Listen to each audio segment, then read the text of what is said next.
Hello and welcome to another video in my channel, Radio Gaga. If you'd like to subscribe, notifications, all that jazz, it's all on the screen there for you. Mark the Mank has been in touch and commented, loves the setup, loves the channel. Any chance you could do a video about your setup that you've got for your voiceovers and editing? And I have to say, it's nothing special. Absolutely nothing special. There was an episode, there was a very famous TV series in the 1980s called Blackadder. And there was a Christmas special. And the famous line in that Christmas special from Rowan Atkinson was, "It's not what you've got, Baldrick, it's where you stick it." And he was talking about a very special Christmas twig. So everyone else has got Christmas trees, he's got a Christmas twig. But, you know, it's the thought that counts. And I suppose it's the craftsmanship, it's how you do it and what you do that counts. That's what you do that makes it special. So these soundproof panels I've got here above my head to the side, and these are the only soundproof panels I've got, because I'll show you around my studio. It's what I wanted to do when I created this studio was have a kind of social life work balance. So we created a social office environment. It sounds a bit weird, but you'll see when I swing this around, we've got a bar. This is actually a bar. So we actually created a social bar. We've got the couch, which is down here. That's the dog's cushion. We do regular karaoke sessions on here. Ever faithful Wharfdale speakers, which are on the wall there, that create a glorious sound. Yet again, there's just little bits of bobs that where we've been. California, went to the Sunshine State, went to Route 66, well, the end of Route 66, which is Santa Monica Pier. Went to Hollywood, went to Los Angeles, had a great time. We collected sand. Where's the sand? Where's this? We got sand. Oh, we go, yeah, sand in there. Just see that. So that's sand from the Santa Monica beach. $1 from there as well. So, you know, a couple of little knickknacks, etc. From where we've been. We love going here. Ibiza. So yeah, we turned it into a bar. So we call this, because my name's Marsden, we call it the Mars Bar. So there's our bar that I sit behind and pour people drinks, etc.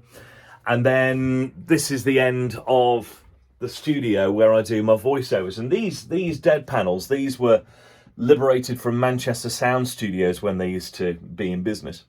So these are from Manchester Sound Studios, and they're just really heavy, dense sound panels. So when you shout into them, it just soaks up the sound. It's great, lovely.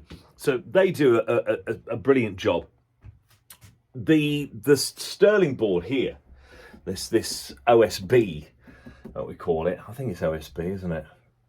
Anyway, so this is not treated. I've not coated it. I've not varnished it. I've left it alone because, yet again, this doesn't reflect. This tends to soak up sound, which is bizarre, and it just looks funky, you know. So we come through to the microphone. The microphone that I use here is a very dusty. Us technical people don't tend to clean up, you know. So this is an RE20. It's an Electro Voice, and using the Electro Voice 309A cradle. These are still retailing, these microphones, around about 469, 500 quid or so. But they're a beautiful mic. They are a fantastic mic. So I've got a very oversized muff, which it just works tremendously, really well. There's no popping or when you're using this extra large muffler. So underneath, if I can just take that off there. There we go, gently. That's the gorgeous mic underneath. Now, some people, because there is a sponge pad inside the Electro Voice, tend not to have a muffler, but I tend to put one on because I just want that extra protection when I'm popping at the microphone. It's a great cradle as well. And yet again, when it comes to the mixing desk, it's not all singing, all dancing. Yet again, when Noah built the Ark, he just used his trusty tools and his hammer.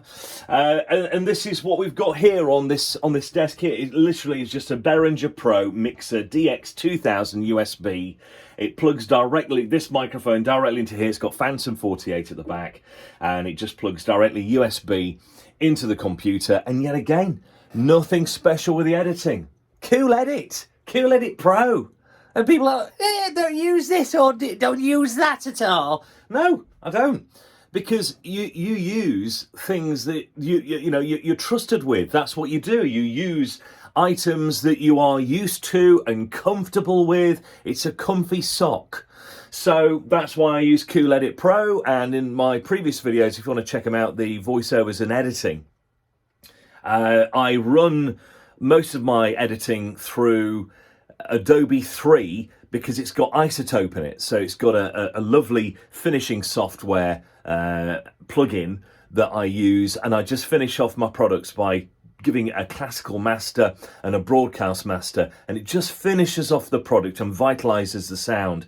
So and that's what I feel comfortable doing. I'm not into Cubase or Pro Tools or anything like that. Something as simple as this that I'm comfortable with, and I'm a whiz at my own craft.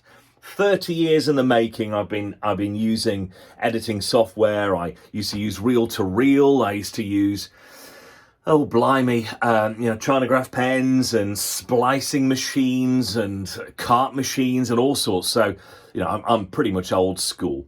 And I was taught by a gentleman called Warren Miller, who is a great guy. He's one of my oldest mates. Brought me into broadcasting and editing and doing jingles, and got me into jingles, got me into the song jingles. Oh, I love it. So this voice has been trained by RADA back in 1995. It's a little bit throaty this morning because we were singing karaoke last night in the Mars bar, and I tried to emulate Twist and Shout by the Beatles, the White Album, where John Lennon almost lost his voice by recording that song at the end of the day. So yeah, it didn't go quite as planned, but it was a great night. So that's pretty much my small little bijou setup, and I love it to bits. If you've got something different, please comment, notifications, subscribe, etc. And until next time, I'll catch you around.